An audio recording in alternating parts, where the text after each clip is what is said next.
Mais qu'est-ce qu'il se passe avec les Galaxy S26? Ça fait des mois qu'on entend tout et son contraire sur les futurs smartphones haut de gamme de Samsung et je trouve qu'on peut vite s'y perdre. C'est pourquoi je vous propose de faire un petit peu le point sur tout ce qu'on sait déjà sur ces Galaxy S26 et je rappelle qu'on les attend vers le début de l'année 2026. Première question qui en apparence est très simple, comment vont s'appeler ces Galaxy S26? Alors je vous vois venir et me dire bah t'es con Omar, la réponse elle est dans la question, les smartphones vont s'appeler Galaxy S26. Vous avez raison, mais je voulais juste en fait vous dire qu'il y avait quelques petites nuances qui ont leur importance. Parce qu'en fait pour cette génération 2026, pour ces Galaxy S26, au départ, Samsung avait a priori envie de changer un petit peu ses habitudes. Et selon plusieurs rumeurs, normalement, à la base, on aurait dû avoir un Galaxy S26 Pro, un Galaxy S26 Edge et un Galaxy S26 Ultra. Donc on n'aurait pas eu de Galaxy S26 classique, ni de Galaxy S26 Plus. Il y aurait quand même eu du coup un chamboulement dans la gamme. Mais patatras, il y a encore eu un rebondissement. Samsung aurait fini par rétro-pédaler sur ces objectifs-là, sur cette stratégie, et finalement partirait sur du classique S26, S26 Plus et S26 Ultra. Donc exit un modèle S26 Pro et exit un modèle S26 Edge. Pourquoi il y a eu tous ces rebondissements? Eh bien en fait, vous l'avez sans doute vu, en 2025, Samsung a tenté un nouveau modèle, le Galaxy S25 Edge ultra fin. Et à la base, ce modèle devait être suivi d'autres modèles toujours ultra fins. Et c'est comme ça que la marque avait commencé à envisager un retravail sur cette série S26. Et ils voulaient donc remplacer le S26 Plus par un S26 Edge. Et tant qu'à faire aussi, redynamiser le S26 normal en l'appelant direct S26 Pro. Et on aurait gardé évidemment l'ultra haut de gamme avec le S26 Ultra. Mais ce plan serait tombé à l'eau pour une raison très simple. Le S25 Edge, du coup sorti en 2025, aurait été un flop commercial. Voilà, il se serait juste pas vendu, il n'aurait pas trouvé son public, alors que les S25, S25 Plus et S25 Ultra, eux, se vendent vraiment très bien. Donc Samsung, en voyant ça, ils se sont dit, en fait, pourquoi changer un truc qui marche bien?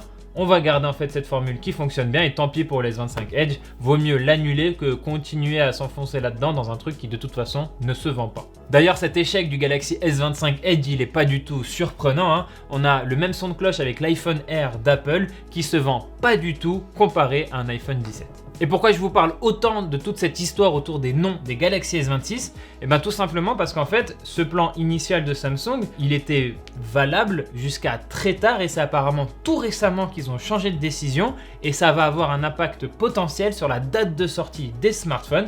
Je vous en parle un petit peu plus tard dans cette vidéo, mais retenez du coup que maintenant, pas de surprise a priori, on aurait donc le S26, le S26 Plus et le S26 Ultra.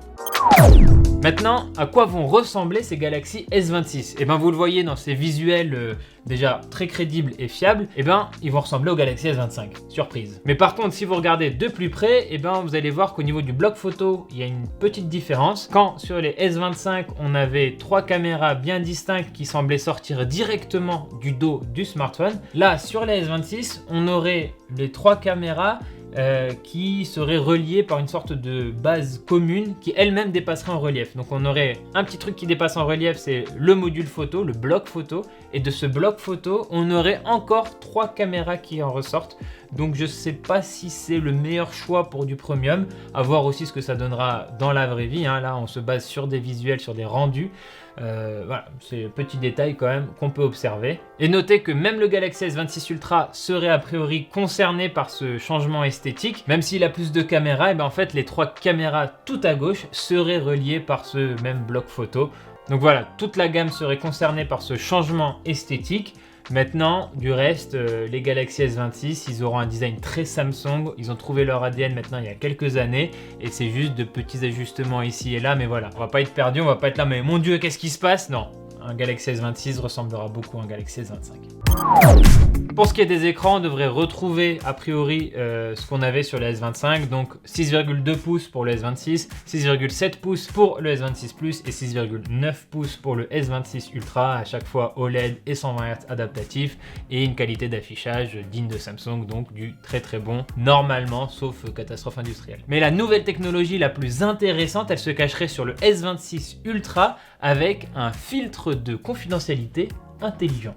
Mais qu'est-ce que ça veut dire? En fait, c'est pas un secret, Samsung a déjà montré qu'il travaillait sur une technologie qui s'appelle Flex Magic Pixel. En fait, cette technologie, elle permet de contrôler ce qu'on appelle les angles de vision d'un écran. Et cette technologie, en fait, elle est pilotée par une IA qui va venir ajuster les pixels pour faire en sorte que quelqu'un qui viendrait regarder votre écran depuis le côté comme ça ne pourra rien détecter, rien voir. Voilà, c'est pour ça qu'on parle d'un filtre de confidentialité. C'est vous pourrez voir ce qui se passe quand vous êtes face à votre téléphone, mais quelqu'un dans le métro par exemple qui essaye de regarder ce que vous faites, il verra rien. Et ce qu'il faut savoir aussi, c'est que en plus de cet outil Flex Magic Pixel, et ben Samsung ils utiliseraient aussi une autre technologie qui elle va venir jouer sur la luminosité et le rendu des couleurs pour faire en sorte que vous, quand vous utilisez votre Galaxy S Ultra, vous n'ayez aucun problème d'affichage qui aurait pu être provoqué par ce filtre de confidentialité. A priori, ce filtre de confidentialité, vous pourrez l'activer quand vous voulez ou le désactiver tout simplement, mais il y a des captures d'écran en fuite comme ça sur le web qui montrent qu'on pourrait a priori aussi avoir un mode un peu automatique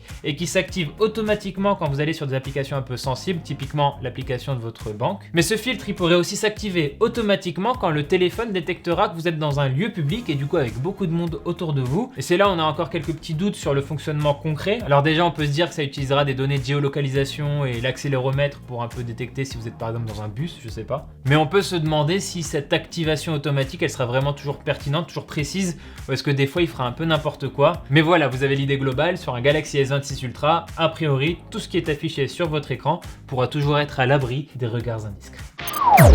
Il y a aussi une autre grande question qui se pose à chaque fois pour les Galaxy S de Samsung, c'est la puce. Soit Samsung utilise un Snapdragon dernier cri de Qualcomm et là tout le monde est content parce que c'est les meilleures performances possibles, soit ils utilisent une puce maison Exynos et les dernières fois qu'ils ont fait ça, c'est pas mauvais en soi en performance mais c'est toujours derrière la puce de Qualcomm. Il y a toujours une frustration et donc ça a toujours été une grande question. Est-ce qu'ils utilisent un Snapdragon? Est-ce qu'ils utilisent un Exynos? Et selon les générations, il n'y a pas toujours eu les mêmes choix qui ont été faits. Pour les S26, eh ben, beaucoup d'informations nous disent qu'il n'y aurait pas de Snapdragon. On aurait un Exynos 2600 pour le S26, pour le S26 Plus et pour le S26 Ultra. Et là, forcément, il y en a plein qui vont se dire « Oh non, un Exynos, oh là là, on va pas avoir des performances aussi élevées que ce qu'on est en droit d'attendre sur un smartphone haut de gamme. » Et attention, j'ai envie de tempérer vos inquiétudes.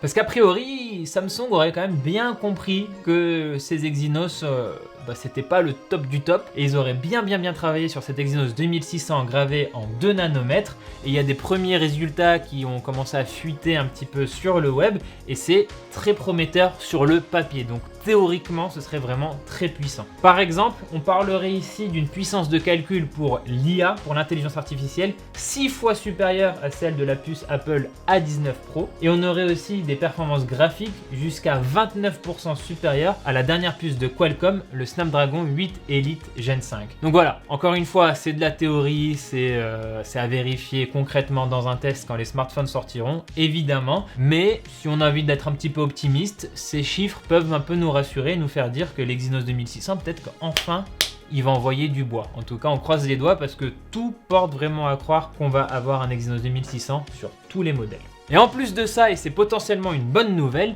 Samsung s'inspirerait d'Apple en faisant une puce maison qui s'appellerait l'Exynos S6568. Cette puce-là, en fait, elle serait dédiée à la connectivité Bluetooth et Wi-Fi. Et là où ça peut être vraiment chouette, c'est qu'on a bon espoir que ça améliore et la portée et surtout l'efficacité énergétique pour toutes ces tâches-là qui nécessitent Bluetooth et Wi-Fi. C'est exactement ce qu'on a chez Apple avec la puce N1 qu'on a sur les iPhone 17.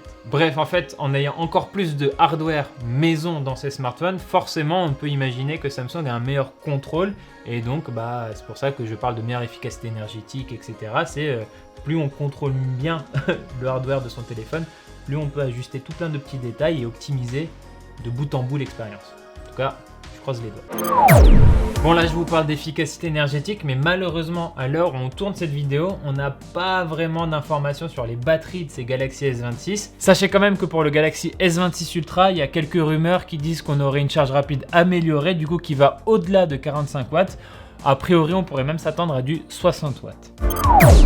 Et d'ailleurs, sur un autre sujet, j'ai pas non plus beaucoup d'informations encore sur la partie photo, si ce n'est qu'un haut responsable de Samsung a fait une promesse un peu comme ça très business en parlant des plans de Samsung pour l'année 2026, en disant qu'il comptait révolutionner l'expérience utilisateur grâce à une IA de nouvelle génération centrée sur l'utilisateur, des performances accrues et notamment de nouveaux capteurs pour l'appareil photo. Bon, vous le voyez, hein, cette promesse elle est encore très vague, elle est là surtout pour rassurer les investisseurs de Samsung, c'est important évidemment. Pour nous autres utilisateurs, il n'y a encore rien de très concret. Bon, il parle quand même d'une IA, entre guillemets, nouvelle génération, donc on peut imaginer que cette IA en question, elle va venir intervenir encore plus sur le rendu des images. Ça, ce sera intéressant à voir ou pas, s'il y a vraiment des changements d'une génération à l'autre. Côté hardware, je suis aussi curieux de savoir ce qu'il entend par des nouveaux capteurs photo. Par contre, il faut savoir que côté téléobjectif pour le S26 Ultra, on ne devrait pas avoir beaucoup de changements, hein, selon des récentes rumeurs.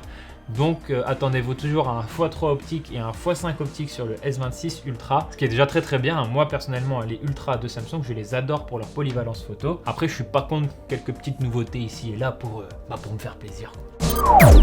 Jusqu'à présent, on avait une rumeur qui laissait entendre que les S26 sortiraient en mars, mais plus récemment, on a carrément une date plus précise. Du coup, a priori, Samsung donnerait rendez-vous le 25 février 2026 pour son Galaxy Unpacked. Bon, du coup, on a une estimation de la date de sortie des Galaxy S26, mais par contre, pour le prix, c'est encore le flou, hein. Je peux vous rappeler par contre le prix des Galaxy S25, donc juste avant. On avait 899 € en prix de départ pour le S25. On avait du 1169 € pour le S25 Plus et 1469 € pour le S25 Ultra. Ce sera sans doute dans ce même ordre de grandeur pour les S26. J'ose espérer qu'ils ne vont pas augmenter les prix, mais on n'est jamais à l'abri de ça. Alors attention, pendant qu'on montait cette vidéo, on a appris que le prix de chacun des Galaxy S26 pourrait augmenter de 50 à 100 $ aux États-Unis pour plusieurs raisons liées à l'industrie et au coût de fabrication. Donc ça reste évidemment encore assez flou, ça reste à confirmer, mais si ça se confirme, il faudra voir comment ça peut se répercuter en France. Je suis assez persuadé qu'on aura plein d'autres informations qui vont arriver dans les prochaines semaines ou les prochains mois sur ces futurs Galaxy S26. Là, cette vidéo, c'était déjà pour vous montrer ce qu'on sait maintenant, parce que quand même, il y avait déjà pas mal d'infos à vous distiller. Et évidemment, dès qu'on en sait plus sur les caractéristiques notamment ou sur le prix, on refera une vidéo, que ce soit avec moi ou quelqu'un d'autre. Mais ne vous inquiétez pas, les S26, on n'a pas fini d'en parler. Voilà, c'est tout pour cette vidéo. Merci de l'avoir regardé jusqu'au bout. N'hésitez pas à vous abonner à la chaîne YouTube de Frandroid et aussi à nous retrouver sur Twitch. On est en live quasiment tous les jours. Venez nombreux et retrouvez-nous aussi sur tous les réseaux sociaux. Quant à moi, je vous dis à très bientôt dans une prochaine vidéo sur Frandroid.